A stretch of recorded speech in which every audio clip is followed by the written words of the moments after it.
നമസ്കാരം. അങ്ങനെ വനിതാ സംവരണത്തെ മറയാക്കി ദേശീയ രാഷ്ട്രീയത്തിന്റെ അലകുംപിടിയും മാറ്റിമറിക്കാനുള്ള ബിജെപിയുടെ ഗൂഢപദ്ധതിയാണ് പാർലമെന്റിൽ പരാജയപ്പെട്ടത്.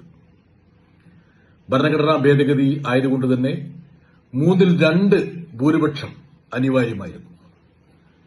ഭരണപക്ഷത്തിന് കിട്ടിയത് 298 വോട്ട്, സംയുക്ത പ്രതിപക്ഷത്തിന് കിട്ടിയത് 230. പ്രതിപക്ഷം ഒറ്റക്കെട്ടോടെ നിന്ന് ബിജെപിയുടെ നിഗൂഢ പദ്ധതിയെ പരാജയപ്പെടുത്തുകയാണ് ചെയ്തത്. ഇത് വനിതാ സംവരണമായിരുന്നില്ല, മണ്ഡല പുനർനിർണയമായിരുന്നു. ലോകസഭയിലെ അംഗസംഖ്യ 850 ഉയർത്തി തങ്ങളുടെ തട്ടകങ്ങളിൽ മേൽക്കോയ്മ സൃഷ്ടിച്ച് ദേശീയ രാഷ്ട്രീയത്തെ എന്നേക്കുമായി റാഞ്ചിയെടുക്കാനുള്ള ഒരു ഗൂഢപദ്ധതിയാണ് ബിജെപി ഇതിലൂടെ ആസൂത്രണം ചെയ്തത്. തെരഞ്ഞെടുപ്പിനിടയ്ക്ക് ബംഗാളിലും തമിഴ്നാട്ടിലൊക്കെ തെരഞ്ഞെടുപ്പ് നടക്കുകയാണല്ലോ, അതിനിടയ്ക്ക് ഇത് കൊണ്ടുവന്നാൽ പ്രതിപക്ഷത്തിന് ആശയക്കുഴപ്പമുണ്ടാവും. മാത്രമല്ല, പ്രതിപക്ഷത്ത് എത്ര പാർട്ടികളാണ്, പരസ്പരം പോരാടുന്ന പാർട്ടികൾ, ഇവരൊന്നും യോജിക്കില്ല. ഒരു മാസ്റ്റർ സ്ട്രോക്കായിട്ട് ഇത് കൊണ്ടുവരാം എന്ന് ധരിച്ചിട്ടാണ് ധൃതി പിടിച്ച് ഒരു പ്രത്യേക സിറ്റിംഗ് തന്നെ വിളിച്ചു ചേർത്തത്. ബജറ്റ് സമ്മേളനം കഴിഞ്ഞ് അംഗങ്ങളെല്ലാം പിരിഞ്ഞു പോയ ശേഷമാണ് ഈ പൊടുന്നനെ ഈ പ്രത്യേക സിറ്റിംഗ് എന്നുള്ള ഒരാശയവുമായിട്ട് ബിജെപി വന്നത്. പ്രതിപക്ഷം പറഞ്ഞൊരു കാര്യമുണ്ട്. 2023 ഈ വനിതാ സംവരണം കൊണ്ടുവന്നപ്പോൾ ഞങ്ങൾ ബിജെപിക്കാരോട് താണുകേട് പറഞ്ഞില്ലേ, ഇതെന്തിനാണ് 2026 ശേഷമുള്ള ഒരു സെൻസസുമായിട്ട് ബന്ധിപ്പിക്കുന്നത്, ഡീലിമിറ്റേഷനുമായിട്ട് ബന്ധിപ്പിക്കുന്നത്, നമുക്കുടനെ നടത്തിക്കൂടെ? ഞാൻ ഉൾപ്പെടെയുള്ള അംഗങ്ങൾ ഭേദഗതികൾ സഭയിൽ അവതരിപ്പിച്ചു. അതൊന്നും പറ്റില്ല.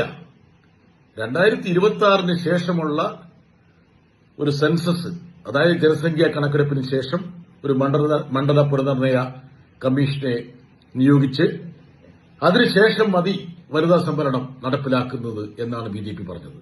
അന്ന് ഞങ്ങൾ പറഞ്ഞിരുന്നത് കേട്ടെങ്കിൽ ഈ കഴിഞ്ഞ ലോക്സഭാ തെരഞ്ഞെടുപ്പിൽ 2024 ലോകസഭയുടെയും അതുപോലെ നിയമസഭകളുടെയും 3/1 അംഗസംഖ്യ വനിതകളായിരുന്നു. ഇപ്പോൾ ബിജെപി പറയുന്നത് സ്ത്രീകളുടെ ഒരു ആക്രോശം, ദേഷ്യം, രോഷം പ്രതിപക്ഷത്തിനെതിരെ തിരിയാൻ പോവുകയാണ്. ബെസ്റ്റ്, എന്തൊരു ഐഡിയ നോക്ക്. വെണ്ണ വെച്ച് കൊക്കിനെ പിടിക്കാന്നുള്ളൊരു പഴമൊഴിയുണ്ടല്ലോ, അതുപോലൊരു പരിപാടിയാണ് ഇവർ ചെയ്തത്. അഥവാ പരാജയപ്പെട്ടാൽ പ്രതിപക്ഷം വനിതാ ശാക്തീകരണത്തിനെതിരാണ്, വിജയിച്ചാൽ കോളടിച്ചല്ലോ, നമുക്ക് ദേശീയ രാഷ്ട്രീയത്തിന്റെ സമവാക്യങ്ങൾ മാറ്റിമറിക്കാലോ, 850 സീറ്റാവുമ്പോൾ ഉത്തരേന്ത്യക്ക് കിട്ടുന്ന മൃഗീയമായിട്ടൊരു ആധിപത്യമില്ലേ, മാത്രമല്ല ലോക്സഭ ഒന്നിനും കൊള്ളാത്ത ഒരു സഭയായി മാറില്ലേ. അപ്പോൾ തോറ്റാൽ ഇങ്ങനെ പറയണം, ജയിച്ചാൽ വലിയ മേന്മ തങ്ങൾക്ക് കിട്ടുമെന്ന് ബിജെപി കണക്കൂട്ടി. ഇതൊന്നും ജനങ്ങളുടെ ഇടയ്ക്ക് വിജയിക്കാൻ പോകുന്നില്ല. എനിക്ക് മനസ്സിലേക്ക് വരുന്നൊരു കാര്യമുണ്ട്. 1989 രാജീവ് ഗാന്ധി പ്രധാനമന്ത്രിയായിരിക്കുന്ന സമയത്ത് തെരഞ്ഞെടുപ്പിന് തൊട്ടു മുമ്പ് നഗരപാലിക പഞ്ചായത്ത് ബില്ല് കൊണ്ടുവന്നു. ലോക്സഭയിൽ മൃഗീയ ഭൂരിപക്ഷം കൊണ്ട് പാസ്സായി. രാജ്യസഭയിൽ വന്നപ്പോൾ അത് പരാജയപ്പെട്ടു. അന്ന് രാജീവ് ഗാന്ധിയുടെ പ്രസംഗം ഇപ്പോഴും എനിക്ക് ഓർമ്മയുണ്ട്. നിങ്ങളിത് പരാജയപ്പെടുത്തിയാൽ ജനങ്ങൾ മുഴുവൻ, നാരികൾ മുഴുവൻ, സ്ത്രീകൾ മുഴുവൻ നിങ്ങൾക്കെതിരെ തിരിയും.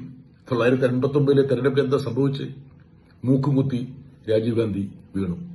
ഇങ്ങനെയൊന്നും വെണ്ണ വെച്ച് കൊക്കിനെ പിടിക്കാൻ കഴിയില്ല, അല്ലെങ്കിൽ അതുപോലെ നമ്മുടെ സ്ത്രീകളെ കബളിപ്പിക്കാൻ പറ്റില്ല. ദേശീയ രാഷ്ട്രീയത്തിൽ ബിജെപി ഇതുപോലുള്ള ഗൂഢപദ്ധതികളുമായി ഇനിയും മുമ്പോട്ട് വരും. പക്ഷേ കരുതലോടെ, ജാഗ്രതയോടെ പ്രതിപക്ഷം നിലകൊണ്ടാൽ ഇങ്ങനെയുള്ള ഈ പദ്ധതികളെ പരാജയപ്പെടുത്താൻ കഴിയുമെന്നാണ് ഇന്നത്തെ ലോക്സഭയിലെ വോട്ടെടുപ്പിലൂടെ തെളിയിക്കുന്നത്.